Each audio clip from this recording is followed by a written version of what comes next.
तय भये अरहंतादि महान। हरिमंगल करि हो महा ग्रंथ करण को काय। जात मिल समाज सब पावै निज पद राय।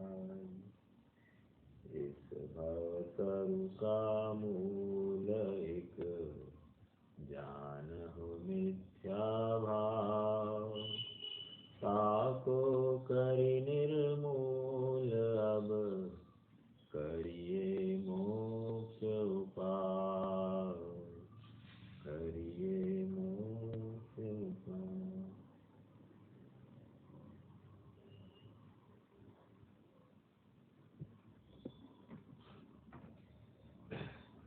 निश्चयभाषी जीव की चर्चा हमने दो बिंदुओं के मुख्य रूप से दो बिंदुओं के आधार पर की।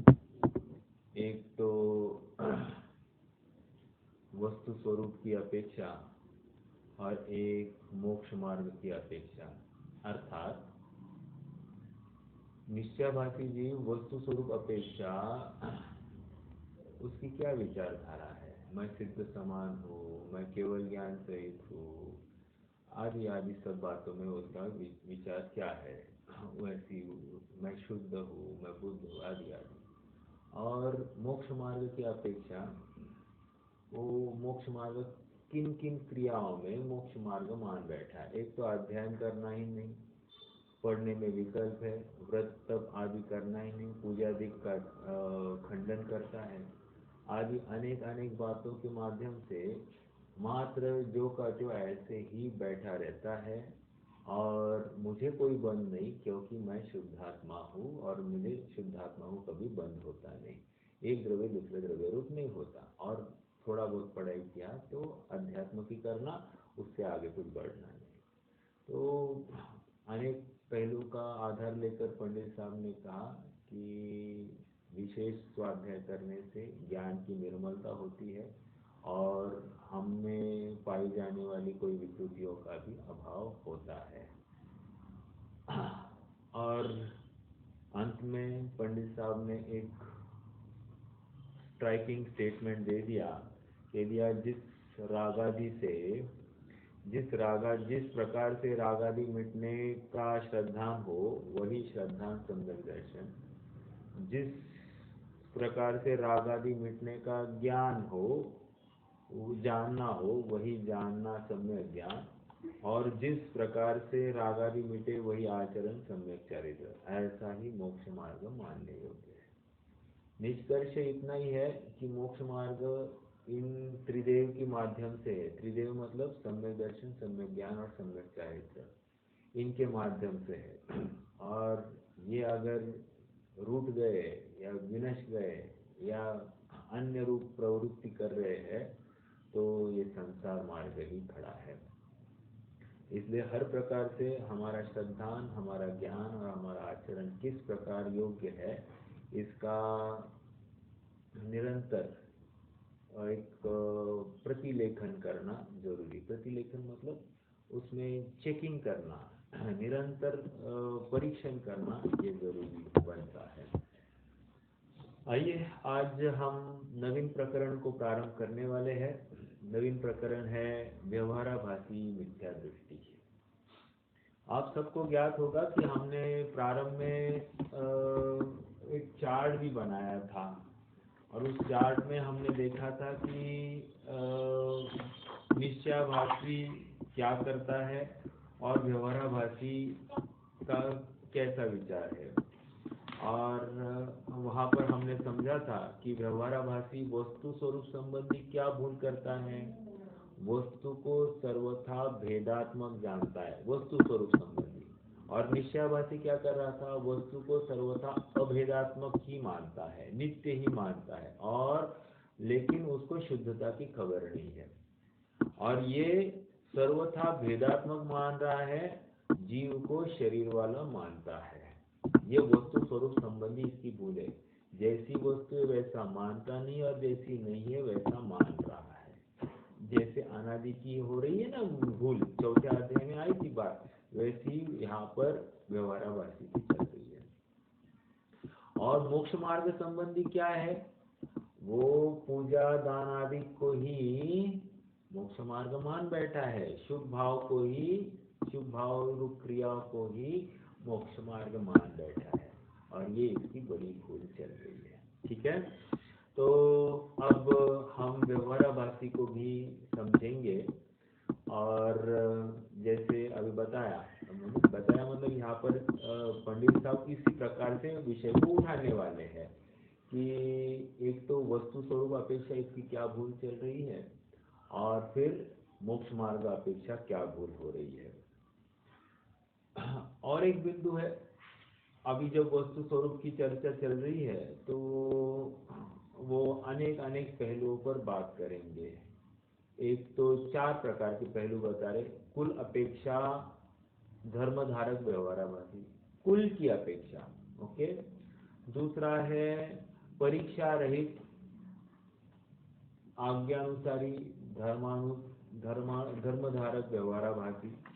फिर तीसरा है सांसारिक प्रयोजनार्थ धर्मधारक व्यवहाराभासी, और चौथा है धर्म बुद्धि से धर्मधारक व्यवहाराभासी।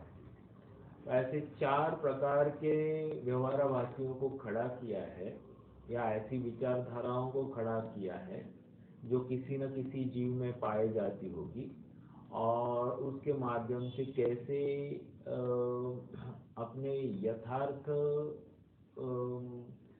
इष्ट प्रयोजनभूत जो अपना ज्ञेय है, अर्थात मेरा आत्मा की अनुभूति, इस सुंदरतम विषय से वे वंचित रहते हैं, उसकी ये उहापोह करने वाले हैं।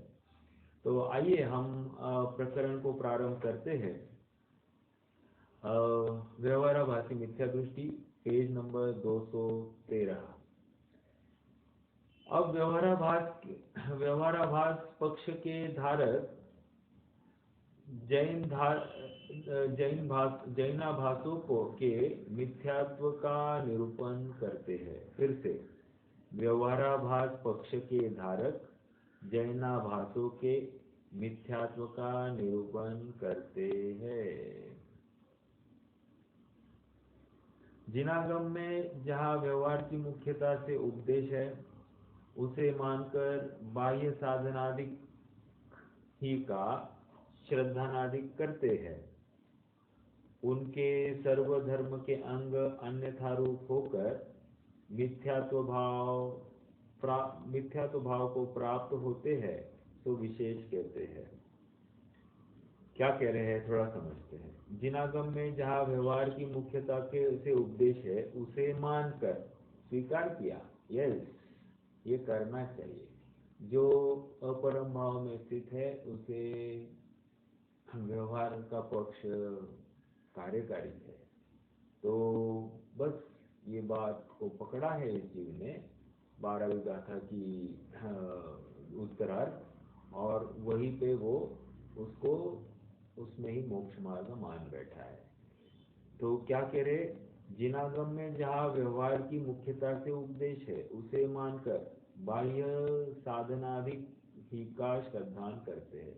और कहाँ है व्यवहार का कथन जिसे मोक्ष मार्ग कहा जाएगा? व्यवहार का कथन चरणानी के ग्रंथों में विशेष रूप से होगा कि उन्होंने बहुत तपस्चरण किया, बहुत सच्चे देव शास्त्र गुरु की पूजा की, जिन मंदिर का निर्माण किया, और इसके फलस्वरूप उनको सम्यक की प्राप्ति हो गई। अब ये जो कथन है, इस कथनों को उन्होंने निश्चय से ही ले लिया, देखो ये कार्य करने से सम्यक की प्राप्ति होती है, और फिर ये इसी कार्य में लग गया। समझ में आया? तो व्यवहार की मुख्यता से जो उपदेश है उनको सुनकर उसी में लग गया और उनका ही श्रद्धान किया।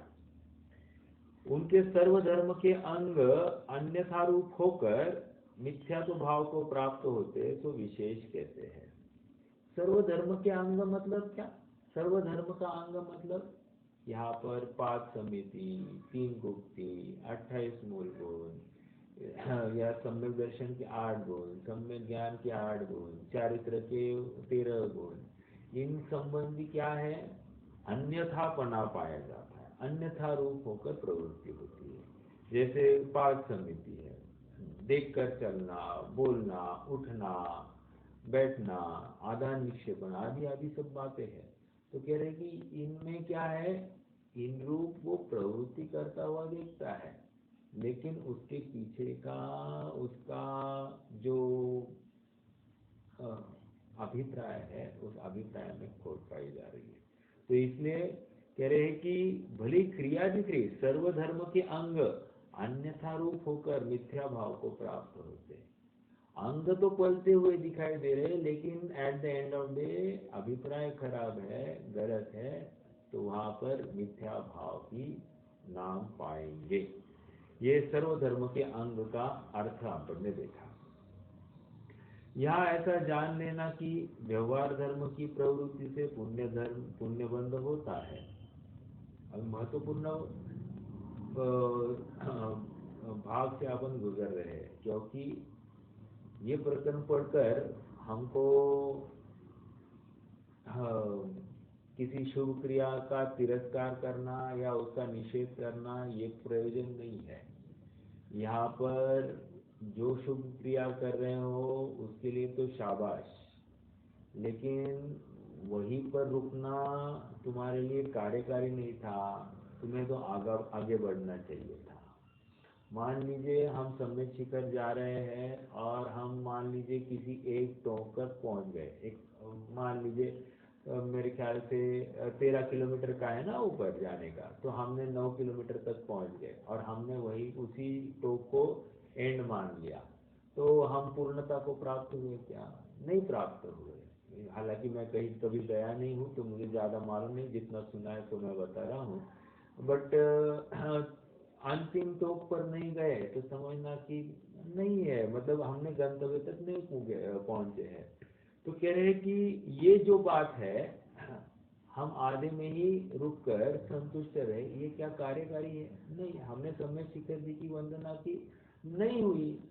जब वो पूरा जाकर फिर से रिटर्न आते हुए 27 किलोमीटर पूरे कवर होंगे, तब जाकर पूरा समय शिखर जी की वंदना हो गई, ऐसा माना जाएगा। बट वैसी नहीं है, तो फिर हमको समय शिखर पूर्ण हुआ ऐसा नहीं मानना चाहिए। वैसे ही यहाँ पर कह रहे कि आधे में आकर वहीं पर संतुष्ट रहना, ये कोई सम्यक्त्व का लक्षण नहीं है। ठीक है, इसलिए आत्मसिद्धि शास्त्र में एक बहुत अच्छी बात कही, मैंने पहले भी बताई थी, अब फिर से दोहराता हूँ। कोई क्रिया जड़ थई रहा, बस एक बात, ये जड़ की क्रिया में संलग्न रहा, वहीं पर संतुष्ट हुआ।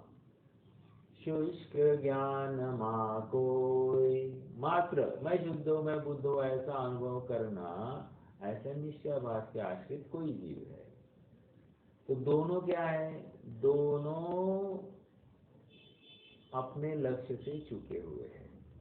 तो पहला पॉइंट था व्यवहाराभास, दूसरा पॉइंट था निश्चयाभास।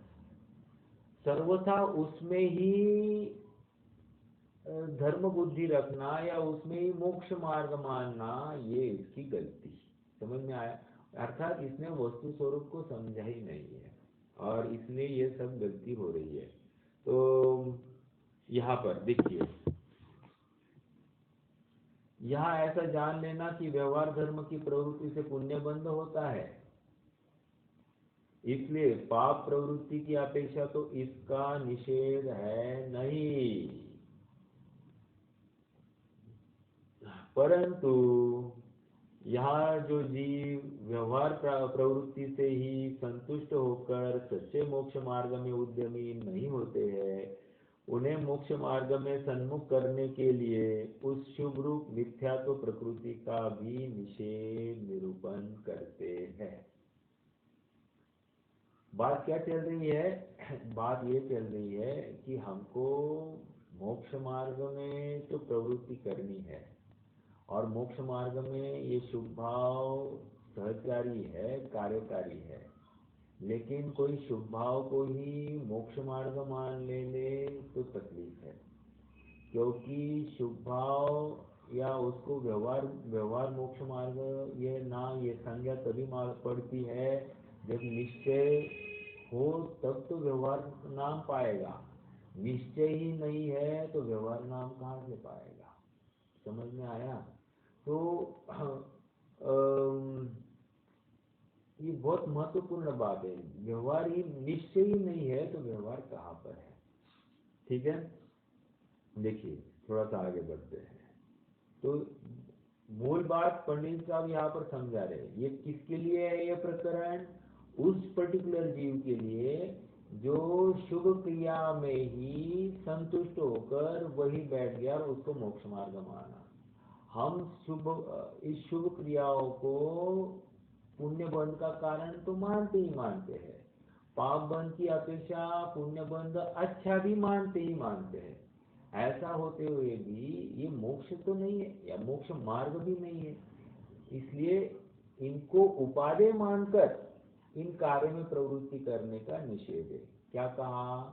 उपादेय मानकर इन कार्य के करने का निषेध है, कार्य का निषेध नहीं है। इसलिए देखिए विद्वानों को पूछा जाता है कि शुभ, यहाँ पर देखो शुभ भाव को हे बताया है, तो फिर शुभ भाव करने चाहिए कि नहीं चाहिए? दान देना चाहिए कि नहीं देना चाहिए? तो विद्वानों का कथन ये होता है कि भूमिका अनुसार ये भाव आए बिना नहीं रहते हैं। मतलब जो निचली भूमिका में जीव है उसको शुभ भाव करने के परिणाम होते ही होते हैं। होते ही होते मतलब उसको जबरदस्ती खींचातानी से परिणाम करने नहीं पड़ते, होते ही है। अब जिसको ये परिणाम ही नहीं होते हैं वो अपना अपना विचार करे कि हम कहाँ खड़े, क्योंकि जिनवानी का प्रत्येक अंग आत्म परीक्षण के लिए, जहाँ पर आत्म परीक्षण ही नहीं हो और उससे रहित ही जिनवानी पड़ी जाए, समझी जाए, तो निश्चित कहीं ना कहीं दाल में खोट है, मतलब दाल में काला है। क्योंकि ऐसा हो नहीं सकता है कि हम में कोई कचास नहीं है, और कचास है इसलिए तो हम अड़े हैं। और जिस दिन ये तो निर्णय करे कि हम कहाँ चूक रहे हैं, हमको मात्र निश्चय का ही ज्वर चढ़ा है या हमको मात्र व्यवहार का ही ज्वर चढ़ा है, ये तो पक्का होना पड़ेगा। क्योंकि जहाँ पर भी खड़े हैं दोनों ज्वर है और दोनों अपने आप में विकृतियां है और दोनों संसार परिभ्रमण का कारण है। तो इसलिए एक उपादेय और एक है ये बात नहीं है। निश्चयाभास, अच्छा और थोड़ा सा आगे, निश्चयाभास व्यवहाराभास, इनमें डेंजरस कौन लगता है?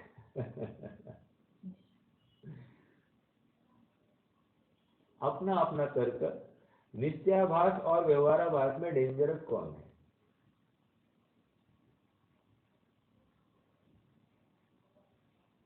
डेंजरस मतलब हाँ दोनों तो है, लेकिन एक एक थोड़ा सा एक एंगल दे रहा हूं मैं। हाँ निश्चयाभास ज्यादा डेंजरस है, क्योंकि शुभ भाव को पूर्णतः उखाड़ ही फेंक रहा है। लेकिन ये व्यवहाराभास जो है एटलीस्ट शुभ भाव में तो है, और इन शुभ भावों का को लेकर पुण्य बंध हो रहा है, और इस पुण्य बंध को लेकर ये थोड़ा सा मार्ग में बने रहने की इसकी संभावना भी विशेष है।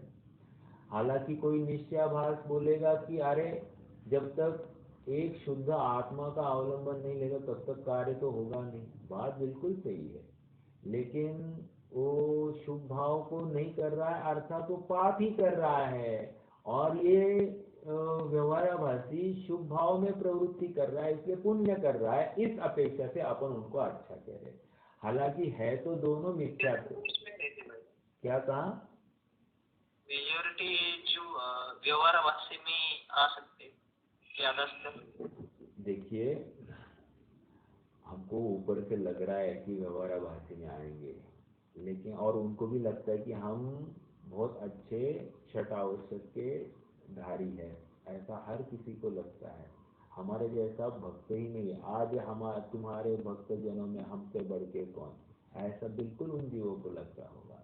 लेकिन सच्ची बात ये है कि उनको अभी तक मार्ग ही समझा नहीं है। क्या है भगवान, क्या है पंच परमेष्टि, उनका स्वरूप यही समझा नहीं है। अब जब समझा ही नहीं है पंच परमेष्टि का स्वरूप, तब वो व्यवहाराभास भी तो कैसे होगा? ये व्यवहाराभास कौन है भैया? जिसने सच्चे देव शास्त्र गुरु का निर्णय किया है। थोड़ी भी शिथिलता वो स्वीकार नहीं करता है।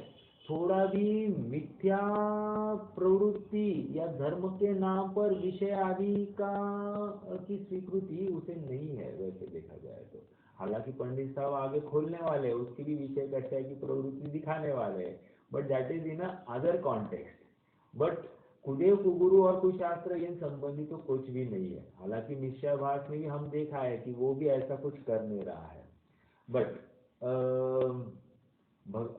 सच्ची भक्ति के नाम पर कहीं ना कहीं वो भी विकार को प्राप्त हुआ है। अच्छी चर्चा चलने वाली है, इसलिए अपन थोड़ा सा उपयोग देकर इसको समझेंगे और फिर से एक बार हम उस क्वेश्चन की तरफ आएंगे कि क्या निश्चयाभास की तकलीफ ज्यादा दिखाई देती है व्यवहाराभास की तकलीफ? आज के डेट में तो ये निर्णय है अपना कि व्यवहाराभास अच्छे साइड में है और निश्चयाभास थोड़ा सा निचले स्तर पर है। लेकिन अपन जैसा प्रकरण आगे बढ़ेगा अपन और उसके ऊपर उहापोह करेंगे। हाँ, यह जो कथन कहते हैं, मिल रहा है लास्ट पैराग्राफ 213। यह जो कथन करते हैं उसे सुनकर यदि शुभ प्रवृत्ति छोड़ अशुभ में प्रवृत्ति करोगे तब तो तुम्हारा बुरा होगा।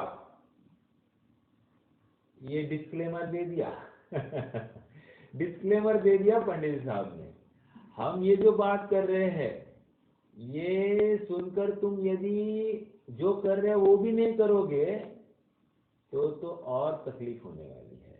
ठीक है, देखो कोई लड़का है, वो परीक्षा के लिए तैयारी कर रहा है और पिता आता है, कहता है क्या कुछ भी पढ़ाई नहीं करता है, कुछ भी पढ़ाई नहीं कर रहा है, दिन भर टाइम पास करते रहता है। अच्छा, टाइम पास करते रहता है, लो अब ये भी नहीं करूंगा, ये भी नहीं करूंगा मतलब अभी जितना कर रहा था वो भी नहीं करेगा तो क्या होगा? अभी है उतने भी मार्क्स नहीं मिलने वाले। समझ में आया?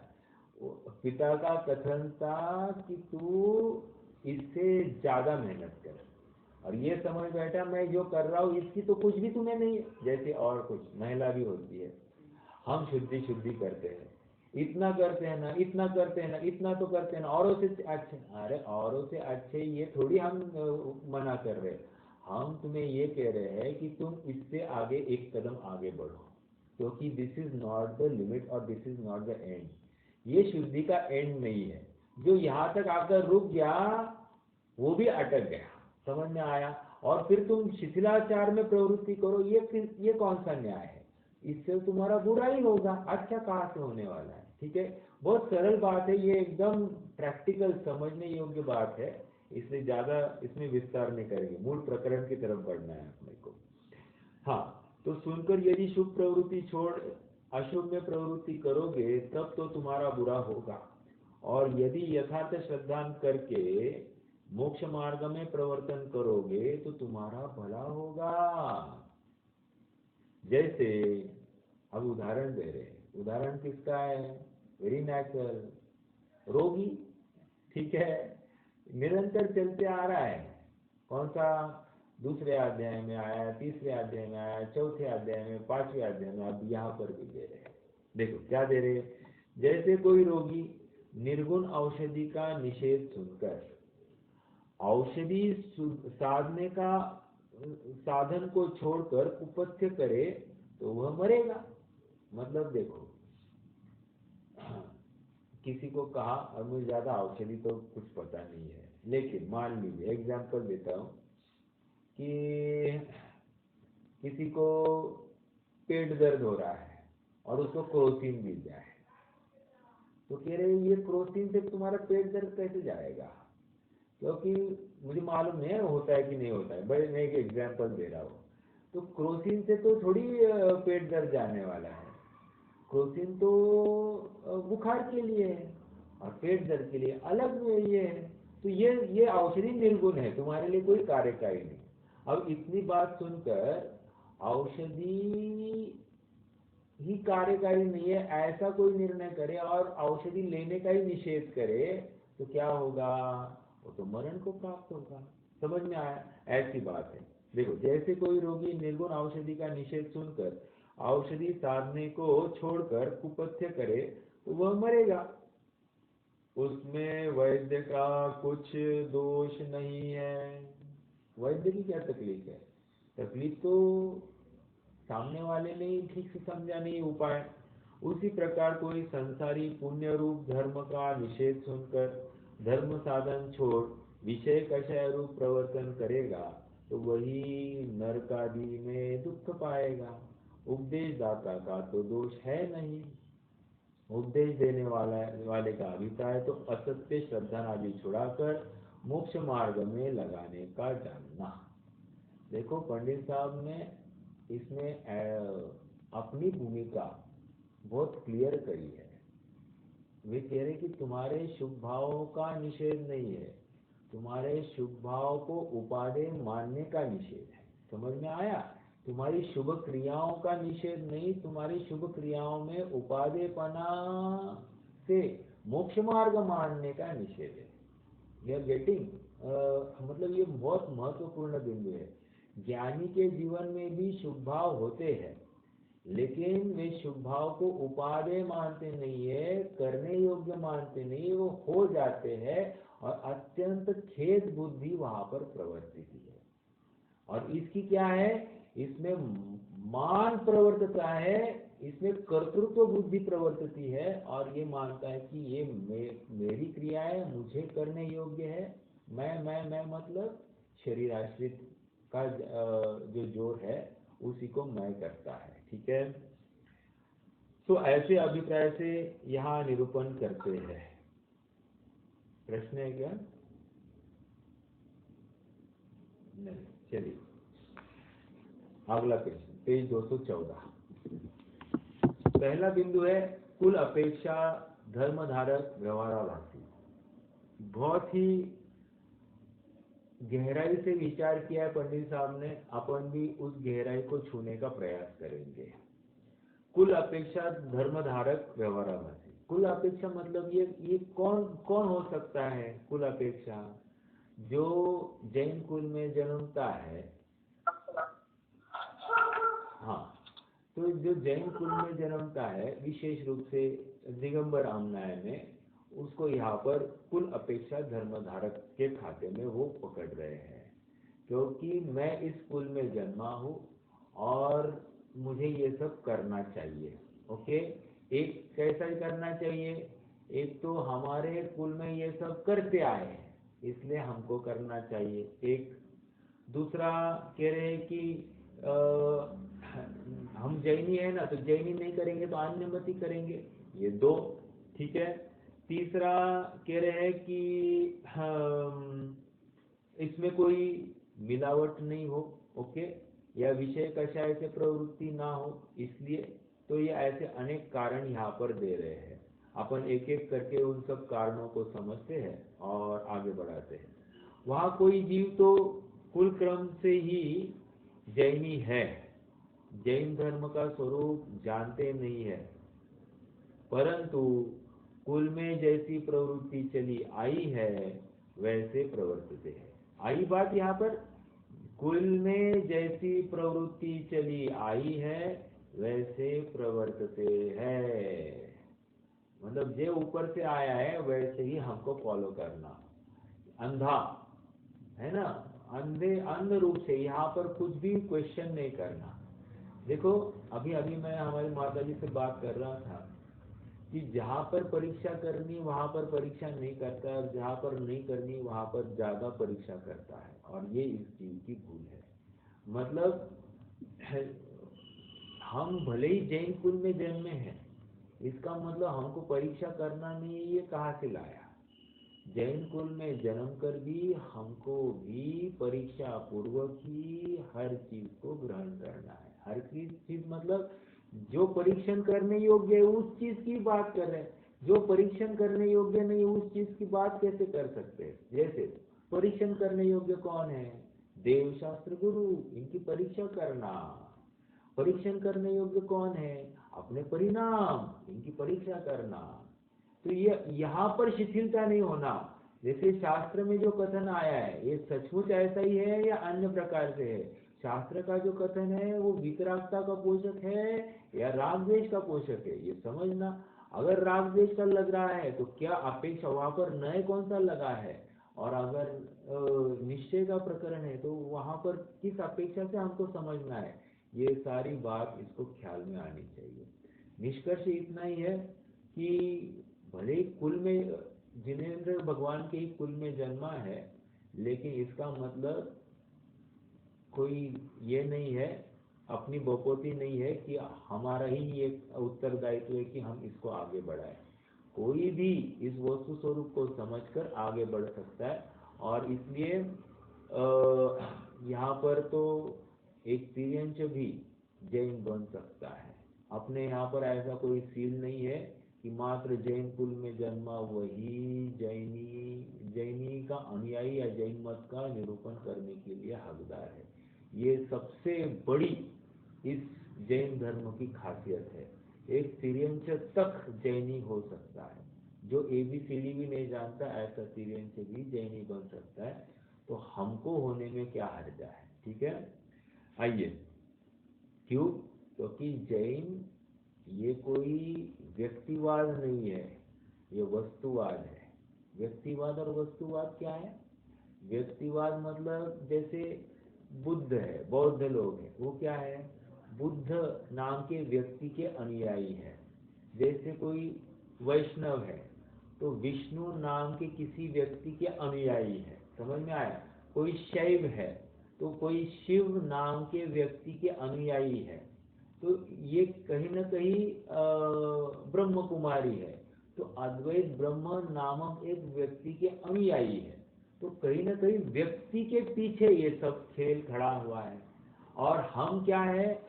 जैन नाम का कोई व्यक्ति नहीं है, जैन नाम तो वस्तु स्वरूप का है, और जैसी वस्तु होती है उसका अनुयायी को जैनी कहा जाता है। या जिसने अपने इंद्रियों को जीत लिया है या जिसने वस्तु स्वरूप को समझ लिया है उस जीव को जैन कहते हैं। ठीक है, चलिए।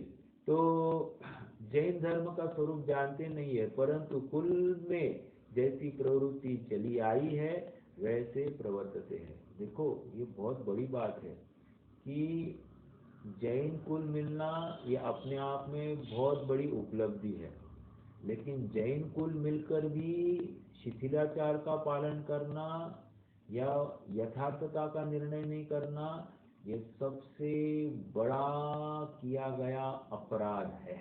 समझ में आया? अपराध है। और इस अपराध को अन्य कोई भी सजा नहीं है, इसको तो फांसी मतलब फांसी मतलब डायरेक्ट निगोद की अवस्था है। क्योंकि यहाँ पर अन्य कुछ नहीं। इतने उत्कृष्ट जगह पर आने पर, इतने उत्कृष्ट सहयोग की प्राप्ति होने पर भी यदि हम अपना कार्य नहीं करें तो यहाँ पर नियम से हमारा पतन निश्चित है। और ये मैं नहीं कह रहा हूँ, ये तो आचार्य कुंद ही कह आए हैं। ते होंती लल्लमुआ, अर्थात वे लूले लंगड़े हो जाएंगे, अर्थात उनको पैर भी नहीं होंगे और बोलने के लिए जुबान भी नहीं होगी, एक इंद्रिय होंगे। समझ में आ रही बात? आइए, वहां जिस प्रकार अन्यमति अपने कुल धर्म को, अभी इसका समाधान कर रहे हैं। ये क्यों कुल धर्म से चली आई प्रवृत्ति का निषेध करना है? कह रहे हैं कि अन्यमति है ना, जैसे मुसलमान है, मुसलमान क्या मानता है कि बराबर नमाज आदि पठन करना, जहाँ पर खड़े वहाँ पर शाम का टाइम हो गया नमाज का तो चादर बिछा ली और चालू हो गया नमाज। ये इतना कट्टर है वो। तो जब ये हमारा धर्म है और उसमें धर्म मानता है वो, कुल अपेक्षा है वो भी, तो वो मान रहा है तो हम भी मान रहे, तो हमारे उसमें मानने में क्या फर्क हुआ? ये प्रश्न खड़ा किया है। देखो कितनी बड़ी हमको सोचने के लिए मजबूर किया है कि हम देव दर्शन कर रहे तो ये कुल परंपरा से कर रहे हैं। देव दर्शन करके हमने क्या निहाल किया? जैसे उन्होंने अल्लाह का दर्शन किया, किसी ने राम का दर्शन किया, किसी ने कृष्ण का दर्शन किया, दर्शन करके क्या निहाल किया, वो भी भक्ति भाव पूर्वक गया उनके भगवान के पास, और हम भी हमारे भगवान के पास भक्ति भाव पूर्वक गए।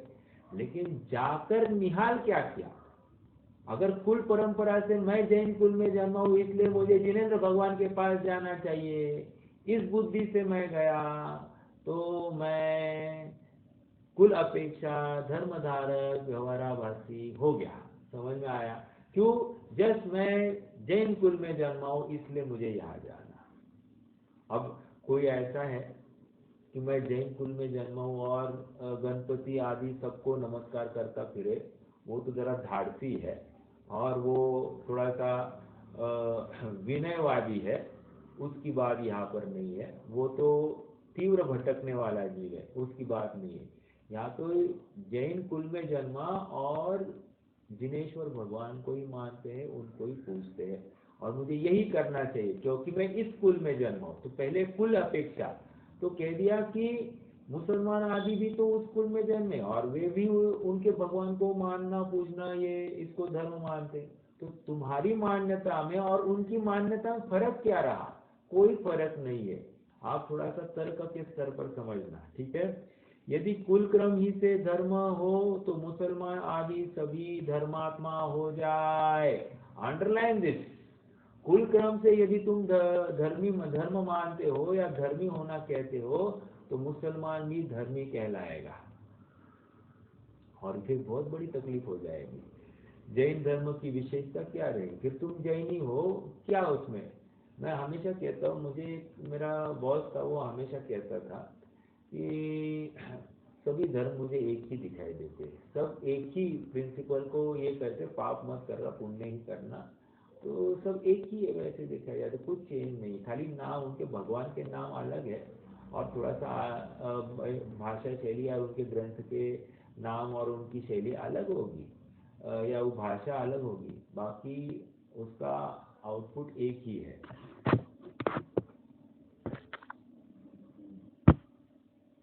तो वो हमेशा कहते थे कि ये सब एक है।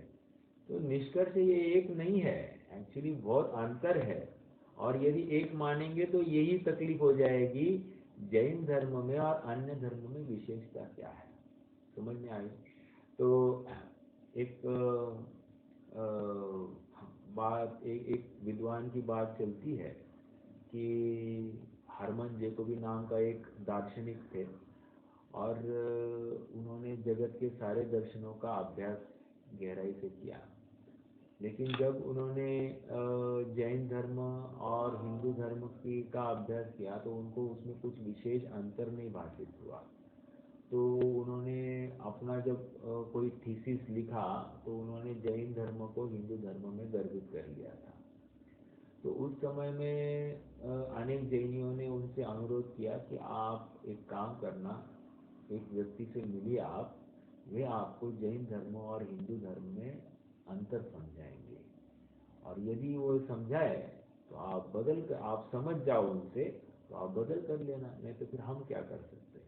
तो ठीक है, वो गए फूलचंद जी सिद्धांत शास्त्री के पास गए और उनको पूछा, फूलचंद जी सिद्धांत शास्त्री है, जबकि वे स्वयं फूलचंद जी सिद्धांत शास्त्री थे, और एक टूटी फूटी झोपड़ी थी, कमीज भी ऑलमोस्ट फटी हुई थी, और ऐसी don't go by the book, don't जज the book by its cover, एक उक्ति चलती है लोक में। तो वैसे ही सामने वाले के हुलिया को देखकर उसकी शक्ति का या उसके ज्ञान का अवलोकन नहीं करना, बाहर से कैसे दिखता है। इसलिए अष्टावक्र को भी एक बार कहना पड़ा कि मैं चमारों की सभा में आया हूँ, क्योंकि सब हंसने लग गए थे, उसकी 8 जगह पर वो झुका हुआ था, ये देखकर हंसने लग गए। उसके ज्ञान की किसी को महिमा नहीं आई, लेकिन देखा तो शरीर की तरफ से ही उसको और उसकी हंसी का विषय बनाया। आइए, मुझे तो उस बात पे और आना है कि फिर हरमन जैकोबी ने को पूछा उनको कि भैया आप हमको बताओ कि मुझे जैन धर्म और हिंदू मान्यता में कुछ भी फर्क नहीं दिखाई देता, इसलिए मैंने जैन को हिंदू का ही एक अंग मान लिया है, क्या प्रॉब्लम है इसमें? तो उन्होंने कहा भैया ऐसा नहीं है जैसे तुम सोच रहे हो। क्योंकि जैन धर्म और हिंदू धर्म में जमीन आसमान का अंतर है। और क्या अंतर है? कह रहे वस्तु स्वातंत्र्य ये जैन धर्म का प्राण है। जैन वस्तु स्वातंत्र्य मतलब प्रत्येक वस्तु अपने में ही रहते हुए अपने रूप परिणमती है। एक वस्तु दूसरे वस्तु रूप नहीं होती, और एक वस्तु को अपने परिणमन करने के लिए किसी दूसरी वस्तु की सहायता की जरूरत नहीं है। ऐसी प्रत्येक वस्तु अपने में स्वयंभू है। ये बात कहने वाला अपना जैन धर्म है, मतलब। और ऐसा कोई अन्य मत मानता नहीं है। वो कोई ना कोई किसी को किसी का कर्ता धर्ता नियंता मानता है, और इसलिए जैन मत ऐसा किसी को भी कर्ता मानता नहीं। तुझ्या जीवनाचा शिल्पकार कहकर सारा सुख का दुख का जो कोई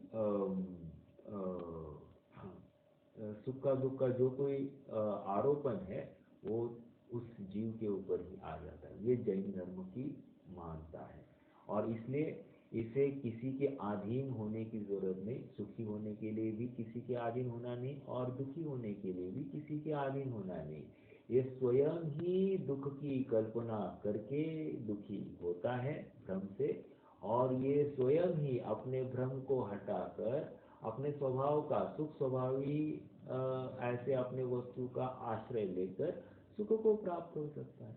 तो इसके लिए सुख और दुख ये स्वयं के ही किए हुए है, ऐसा यहाँ पर फलित होता है। बस ये बात सुनकर वो जैन को उन्होंने अंगीकार किया था।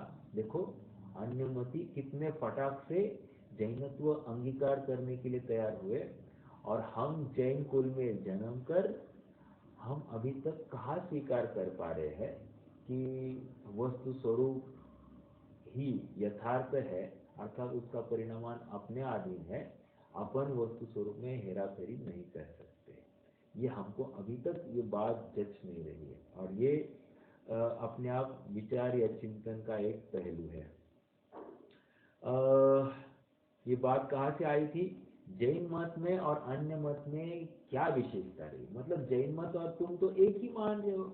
जैसे तुम जिनेंद्र भगवान को पूछते हुए अल्लाह आदि को पूछते हैं, तो एक ही बात है, वे भी धर्मी तुम भी धर्मी। चलो, तो यही तो श्वेतांबर मत भी मान रहा है, तो तुम्हारे मानने में भी श्वेतांबर जैसी ही मान्यता दिखाई दे रही है। ओके, आइए थोड़ा सा आगे बढ़ते हैं।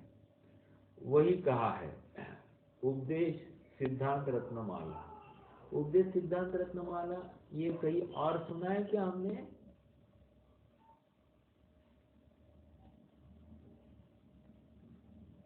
ये पहले भी इन्होंने उपदेश सिद्धांत रत्नमाला के कोई न कोई छंदों का आधार दिया।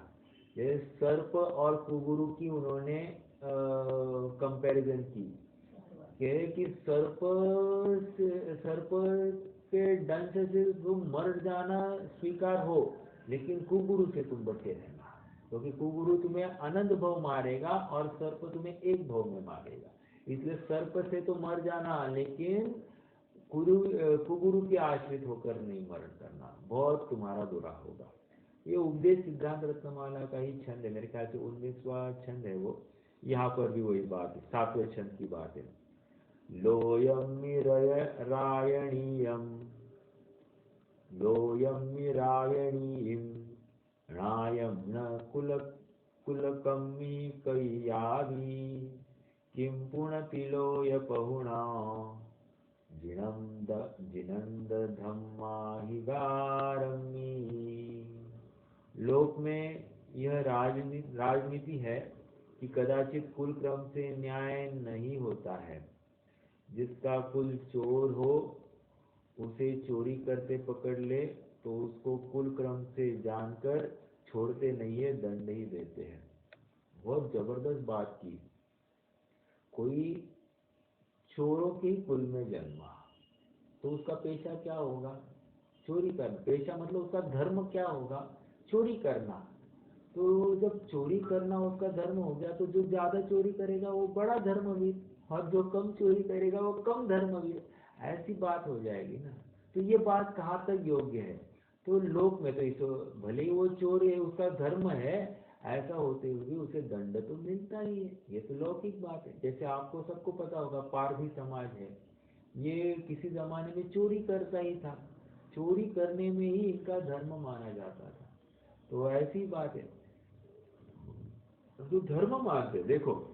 और एक समाज है,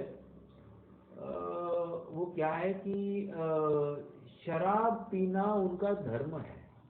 जो पुरुष शराब नहीं पीता है वो उस कुल का ही नहीं है, ऐसा वो मानते हैं। तो इतनी वहां पर ऐसी विचारधारा है। निष्कर्ष क्या है? निष्कर्ष इतना है कि जिस कुल में जन्मा है उस कुल के अनुसार चलना, तो ये तो कुल परंपरा से चले हो, तुम परीक्षा करके नहीं चले हो। इसलिए तुम भले ही सच्चे देव को ही नमस्कार कर रहे हो, सच्चे शास्त्रों का ही अंगीकार कर रहे हो, और सच्चे आचरण या तुम्हारा अन्याय अनिति अभक्ष का भी त्याग बराबर हो रहा है। ऐसा होता हुआ भी तुम कुल परंपरा से आश्रित धर्मधारक व्यवहाराभासी हो। बहुत बड़ी बात है ना। हमको लग रहा है अरे सच्चे भगवान को नमस्कार करने में भी यहाँ पर व्यवहाराभासी कह रहे, मिथ्या दृष्टि कर रहे, क्या है ये? क्योंकि हमने बिना निर्णय के ये सब कार्य में प्रवृत्ति किए, और यहाँ पर निर्णय हो सकता था, इसलिए तुम्हें निर्णय करना है। जहाँ पर निर्णय संभव नहीं वहां पर निर्णय की अपेक्षा भी कोई रखता नहीं है। ओके।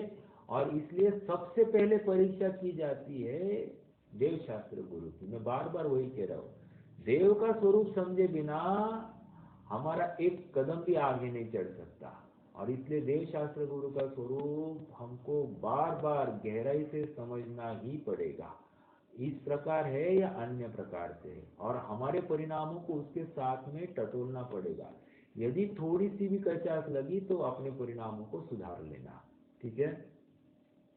तो दूसरा बिंदु हो गया, एक तो उन्होंने मुसलमान मत का आधार दिया। दूसरा कह रहे हैं कि कोई चोर के कुल में जन्मा तो चोरी करना ही उसका धर्म ठहरा, और फिर वो जो ज्यादा चोरी करे वो बड़ा चोर, बड़ा धर्मवीर, और जो कम चोरी करे वो कम धर्मवीर, ऐसी बात होगी। ठीक है।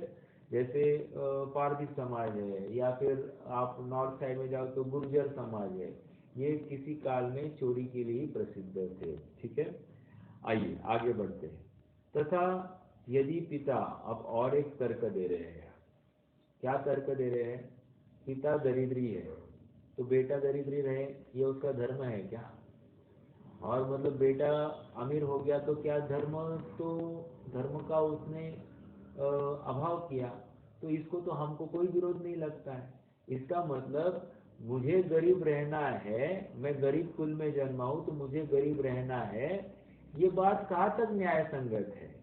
तो बराबर हर जीव अमीर होने के लिए प्रयास करता है, तो प्रयास कर रहा है, इसका मतलब वो परीक्षा प्रधान ही हुआ है कि मैं गरीब कुल में जन्मा तो गरीब होना ये मेरा कोई धर्म नहीं है। वैसे ही मैं जैन कुल में जन्मा हूँ तो इन्हीं भगवान को क्यों पूजना, ऐसा निर्णय तो मुझे करना ही पड़ेगा, या इनके कहे अनुसार ही क्यों चलना, ऐसा निर्णय तो मुझे करना ही पड़ेगा। ये मुझे क्या देते हैं, क्यों देते हैं, क्यों नहीं देते, इसका विचार हमको करना ही पड़ेगा। और ये सब कुल अपेक्षा धर्मधारक व्यवहाराभासी का प्रकरण। ठीक है। तो तीसरा बिंदु यहाँ पर उन्होंने दिया कि पिता और पुत्र। आइए पढ़ते हैं। तथा यदि पिता दरिद्री हो और आप धनवान हो, मतलब पुत्र धनवान हो, तब वहां तो कुल क्रम का विचार करके आप दरिद्री रहता ही नहीं है, तो धर्म में कुल का क्या प्रयोजन? ये लौकिक उदाहरण देकर धर्म में भी कुल का क्या प्रयोजन, ऐसा वो खड़ा कर रहा है। तथा पिता नरक में जाए और पुत्र मोक्ष में जाता है। आगे और कह रहे हैं, पिता नरक में गए और पुत्र मोक्ष में गया, तो पिता का कुल कौन सा था? नरक जाए, मतलब नीच कुल हो गया, और बेटे का कुल कौन सा हो गया? उच्च कुल हो गया। एक्चुअली मोक्ष में जाए तो कुल नहीं है, वह कुल का अभाव होता है, फिर भी कहने की बात। तो वहां कुल क्रम कैसे रहा? अर्थात वहां पर भी कुल क्रम नहीं रहा। यदि कुल पर दृष्टि हो तो पुत्र भी नरकगामी होना चाहिए। इसलिए धर्म में कुल क्रम का कुछ भी प्रयोजन नहीं है। मतलब मैं इस कुल में जन्मा हूं इसलिए मुझे ही ये सब करना है, ऐसा इस बुद्धि से जो प्रवृत्ति कर रहा है वो स्वच्छंद बुद्धि कहने की अपेक्षा वो मिथ्या बुद्धि है, उसकी सोच सही नहीं है। क्यों नहीं है? क्योंकि कल थोड़ी सी चेंज हो जाए कुल परंपरा में तो ये भी चेंज कर देगा, और थोड़े दिन बाद और चेंज हो जाए तो ये भी अपनी परंपराओं को चेंज कर देगा। इसका मतलब कहीं ना कहीं कंटिन्यूटी नहीं है, और इसलिए कुल परंपरा से कोई भी धर्मी नहीं होता है, यहाँ पर ये समझा है। ठीक है। अब अगला एक प्रश्न तो यहाँ पर अभी भी आउटस्टैंडिंग है कि सब यथार्थ क्रिया हो रही, कुछ भी गलती नहीं है तो चलेगा? प्रश्न है। हाँ, आप विचार करना कि कोई भी गलती नहीं है, सच्ची क्रिया है। जैसे मान लीजिए कि हमारा खान पान एकदम सही है, हम सच्चे देव को ही नमस्कार करते हैं, बिना वांछा के देव का स्वरूप भी वैसे ही मान रहे हैं जैसे शास्त्र में कहा है कि यही है पूजने योग्य, बाकी ये अन्य जितने भी व्यंतर आदि है ये सब पूजने योग्य नहीं, ये सब या फिर कुदेव आदि पूजने योग्य नहीं, सब ऐसा अपन मान रहे हैं। तो क्या तकलीफ है? खान पान में भी बराबर है, बट परीक्षा की है कि नहीं की है, यही देव क्यों, ये प्रश्न खड़ा होता है। और बिना परीक्षा के तुम गए हो तो फिर काम नहीं चलेगा। ओके, चलिए आगे बढ़ते हैं। तो यहाँ पर तीसरा, पिता पुत्र का एक उदाहरण दिया। एक उदाहरण में पिता गरीब है और पुत्र अमीर हो गया है, तो कुल परंपरा नहीं चली, तो भी वहाँ पर कुल परंपरा का कोई कारण नहीं दिखता है कि पुत्र क्यों गरीब रहे। और दूसरा, एक पिता नरक जाए और पुत्र मोक्ष जाए तो भी कुल परंपरा का कोई विचार नहीं रहा। ओके, ये दो आधार देकर फिर से कुल परंपरा का कोई कारण नहीं है, कुल परंपरा के अनुसार प्रवर्तन करने का कोई कारण नहीं है। ठीक है, ये एक बिंदु दिया। आइए थोड़ा सा और आगे बढ़ते हैं। अभी ये बहुत तार्किक है, बहुत इसमें गहन चिंतन है, थोड़ा सा गंभीरता से इस प्रकरण को समझना। आप शास्त्रों का अर्थ विचार कर यदि काल दोष से जिन धर्मों में भी पापी पुरुषों द्वारा कुदेव कुगुरु धर्म सेवनादि रूप तथा विषय कषाय पोषणादि रूप विपरीत प्रवृत्ति चलाई गई हो तो उसका त्याग करके जिन अनुसार प्रवर्तन करना योग्य है। इसलिए यहाँ पर भी कुल परंपरा नहीं चलेगी। आ रही बात? जैसे मुझे थोड़ा सा आपसे पूछना है, अभी चूंकि हमने छठवां अध्याय भी किया है इसलिए आप कुगुरु कुदेव कुधर्म की बात आप समझते हैं, तो मैं आपसे पूछूंगा क्या कि यहाँ पर कुगुरु कुदेव और कुधर्म का सेवन मतलब क्या? कुल परंपरा से, और ये जैन मतावलंबी है, तो इनका सेवन मतलब यहाँ पर कौन कुगुरु और कुदेव बनेगा अपने लिए? कुगुरु कुदेव कौन बनेगा? कुगुरु या कुदेव कौन है?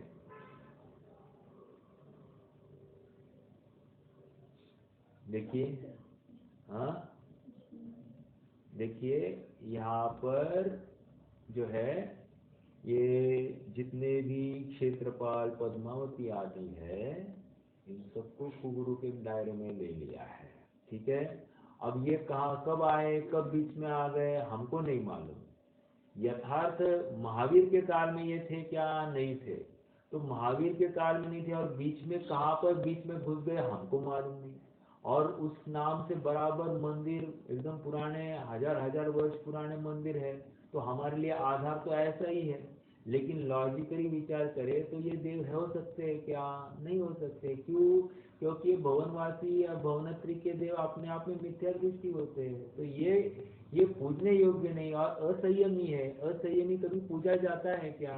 वंदन किया जाता है क्या? ये तर्क की कसौटी पर विचार करना और तभी जाकर नमस्कार करना। यदि हमने ऐसे ही नमस्कार किया तो हमारा बहुत बुरा होगा। और इसी को यहाँ पर कह रहे हैं कुल अपेक्षा धर्म धारक व्यवहाराभासी। समझ में आया? कुल अपेक्षा तो ये बहुत बड़ी कसौटी है। और देखो ये कसौटी पर हमको पार उतरना है और निष्पक्ष बुद्धि से विचार रखना है। यहाँ पर कोई पक्षपात करे तो इसका बुरा ही होगा। और यहाँ पर निष्पक्ष बुद्धि का ही जीत होती है। भली बात कटु भी लगती हो लेकिन बात तो सही है। और साच में कभी आँच नहीं आती है। जो सत्य है वो सत्य ही रहता है। वस्तु स्वरूप कभी बदलता नहीं है। हमको लगता है इसलिए वस्तु स्वरूप कभी बदला है क्या? हमको लगता है कि अग्नि ठंडी होनी चाहिए, तो अग्नि कभी 3 काल में ठंडी हुई है? नहीं हुई है। हमको लगता है नमक खारापन छोड़ना चाहिए, तो नमक खारापन छोड़ता है क्या? या उसकी हाइग्रोस्कोपिक क्वालिटी छोड़ता है क्या? नहीं छोड़ता है। 3 काल में नहीं छोड़ता है। तो वो अपने स्वभाव को छोड़ता नहीं है। ये त्रिकालवर्ती सत्य है। वैसे ही जैसा वस्तु स्वरूप है उसे स्वीकार करना ये अपने आप में पुरुषार्थ है कि नहीं है? आज तक हमने क्या किया ये भूल जाओ, अब क्या करना है इसका विचार करो। क्योंकि आज तक हमने जो कुछ किया उससे हमको फल क्या मिला? संसार ही मिला। निष्कर्ष क्या है? हमारी सोच गलत थी। तो अब करना क्या ये समझकर कि हमारी सोच बदले, तो जो यथार्थ होगी उसका विचार करें। तो यही तो बात है। निष्पक्ष होकर हमको हर चीज का निर्णय करना है। और यहाँ पर कह रहे हैं कि जिन धर्मों में भी पापी पुरुषों द्वारा कुदेव कुगुरु कुधर्म के सेवनादि रूप, मतलब किसी ने उसमें मिलाए और कुल परंपरा चलाई, तुम इनको सेवन करो, इनकी स्थापना करो, ये तुम्हें सुखी करेंगे। ये नवग्रह आदि आ गए हैं अपने यहाँ पर, नवग्रह मंदिर भी चालू हो गए हैं। ये सब क्या हो गया है?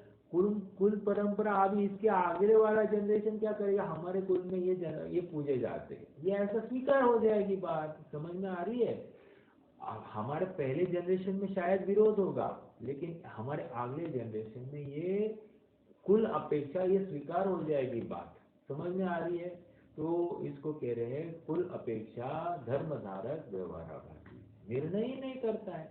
देखो कितने पढ़े लिखे हो लेकिन धर्म के क्षेत्र में अज्ञानी बना रहना चाहता है। बस माथा टेकने में ही अपना इतिश्री मानता है, जो सबसे गलत बात है। इतने बड़े बड़े लर्नेड स्कॉलर्स भी मिथ्या दृष्टि रूप प्रवृत्ति करते हैं। ऐसी बहुत आश्चर्य की बात है। मतलब यहाँ पर वे परीक्षा प्रदान नहीं करते। भले ही होगा पेशे से साइंटिस्ट, ऐसा होते हुए भी इस वितराग विज्ञान को का परीक्षण करने में वो असमर्थ है, क्योंकि यहाँ पर माथा लगाना नहीं, ऐसा ही उसने मान लिया है। ठीक है, एक हो गई। तथा विषय कषाय पोषण आदि रूप विपरीत प्रवृत्ति चलाई गई हो। ना व्हाट इज विषय कषाय रूप प्रवृत्ति? एक उदाहरण, जैसे उदाहरण दो आपको। पालना झूलना है ना? कब? मान लीजिए अपने घर पर कोई कार्यक्रम है तो अपन क्या करते हैं कि एखादा जन्म कल्याणक रख लेते हैं, जन्म कल्याणक का कार्यक्रम करते हैं और उस दिन पालना झूलना कर लेते हैं। तो ये क्या है? विषय कषाय का पोषण हो गया। ठीक है? या फिर और बताओ आपको, जैसे देखो अपने घर की बात छोड़ दो, मंदिर आदि में भी अगर कुछ कार्यक्रम करना है या विधान करना है तो जन्म कल्याण का कारण करते हैं, तो वहाँ पर पैसा तो बटोरा जाता है, उसी अपेक्षा से पैसा आता हुआ दिखाई देता है। या फिर ऐसा भी है ना कि जागरण, जागरण ये भी अपने यहाँ पर एक परंपरा है, कुल परंपरा है। ठीक है, लेकिन आज जागरण का स्वरूप ही बदल दिया गया है। जागरण के नाम पर, हालांकि अन्य मतियों ने तो जागरण मतलब जागरण गोंधल उनका चलता है, वो अलग बात, लेकिन अपने यहाँ पर भी जागरण चलता है। कब चलता है? पर्वों के काल में, अर्थात दिन में भी सोना नहीं और रात्रि में मात्र भूमा ही पिछली रहनी में, मतलब एकदम पिछले प्रहर में थोड़ा सा 2-3 घंटा सोना, इतना ही। बाकी सब तत्व निर्णय में लगाना, उसको जागरण कहते हैं। और ऐसा अपने यहाँ पर 50 साल पूर्व तक हो रही थी सब ये क्रियाएं, ठीक है।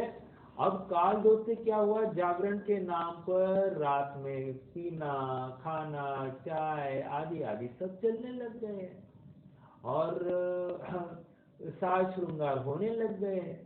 या फिर जैसे परसों दिन कहा ना, धर्म के आयतन में साज श्रृंगार करके आना, बहुत सज धज के आना, यह अपने आप में क्या है, विषय कषय का प्रवर्तन है। समझ में आया। देखो पहले एक जमाना था कि लोग एकदम अपने सामान्य कपड़ों पर धर्म क्षेत्र में जाते थे, अर्थात मंदिर आदि में कहो या फिर स्वाध्याय आदि में जाते थे। आज हम ऐसे सामान्य कपड़ों में, जो एकदम ऑर्डिनरी कपड़े हैं, मात्र साफ सुथरे हैं, ऐसे कपड़ों में हम धर्म क्षेत्र में जाना अब विचार भी नहीं कर सकते हैं।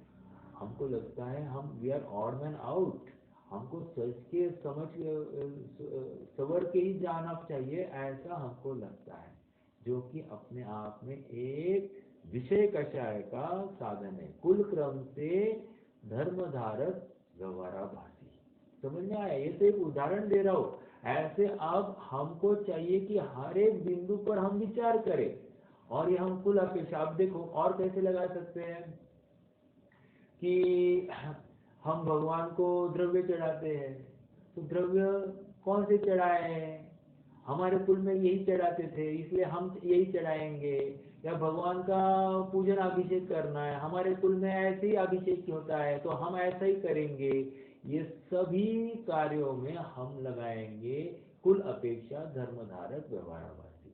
जहाँ पर निर्णय ही नहीं है, बस कर रहा है, तो गलत है। समझ में आया। किसी भी कुदेव की वहां पर स्थापना करना आदि आदि, ये सब यहाँ पर कुल अपेक्षा धर्मधारक व्यवहाराभासी। समझ में आ रही है बात। बहुत गंभीर बात है ये, ठीक है।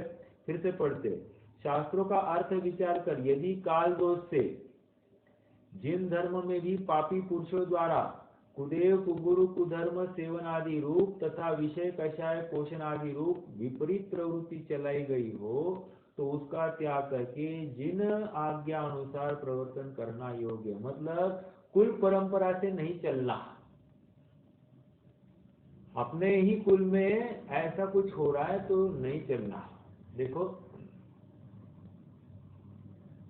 कुल की अपेक्षा हमारे माता पिता हमारे सिरोधार है, ठीक है। लेकिन जब अन्याय अनीति अभक्ष का प्रकरण चलता है या अन्याय अनीति की बात आती है, तो हम अपने माँ बाप को भी उनके अनुसार नहीं चल सकते, वहाँ उनके प्रति दया माया भी नहीं कर सकते। हमारे माता पिता मान लीजिए बाजारू चीजें खाते होंगे, तो हम उसका डटकर खंडन करेंगे। क्यों? क्योंकि फिर हम व्यवहाराभासी हो जाएंगे। समझ में आया। हम इस कुल में जन्मे और हम अनुमोदन भी करें या उनको करके दे, तो ये अपने आप में हम व्यवहाराभासी हो गए। समझ में आ रही बात। हम उनका भी अनुमोदन नहीं कर सकते हैं। ये बात हमको स्वीकार करनी चाहिए। अब मान लीजिए नहीं हो रहा है, तो समझने की बात इतनी है कि हम अपना निर्णय तो कर लें, पहली बात तो ये। और हम ये गलत कर रहे हैं, अपनी पुरुषार्थहीनता है, ये तो बात है ही। और हम उनको हर बार समझाने का यत्न करें, तुम समझो ये गलत कर रहे हो, ये बार बार उनको टोके। समझ में आया। देखो मैं आपको थोड़ा सा बताऊं, हम बड़ों की ऐसी आदत होती है अभी कि उनको ना थोड़े से जो अपने रिश्तेदार है आदि आदि के घर पे जाने को अच्छा लगता है, और वहाँ पर कोई नवीन नवीन चीज़ें भी बनेगी उस निमित्त से, तो खाने को भी अच्छा लगता होगा। ऐसा भी हो सकता है किसी को।